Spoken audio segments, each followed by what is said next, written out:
Abiso po sa mga motorista. Ilang kalsada sa Antipolo City ang isasara mula po Huwebes Santo para sa alay lakad para sa Semana Santa 2024. Mula alas 6 po yan ng gabi hanggang alas 6 ng umaga. Kabilang po sa mga isasarang kalsada ang Tikling hanggang Shopwise, JP Rizal, P. Oliveros, ML Quezon, Carigma, San Jose, Silawis, Masangkay, Bonifacio, De La Paz, Daang Bakal, Mangman at Cabrera Road.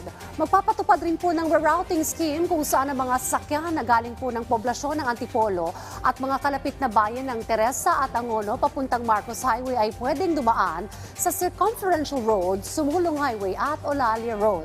At para naman po sa mga galing ng Teresa papuntang Maynila, maring dumaan sa ML Quezon Extension papuntang Mahabang Parang, Angono at Binangonan. Ngayon din sa Sapang, Buhaw papuntang Angono at Binangonan. Ayon sa Antipolo Cathedral, inaasahan po nilang mas marami ang lalahok sa alay lakad ngayong taon kasunod ng deklarasyon ng simbahan bilang unang international shrine.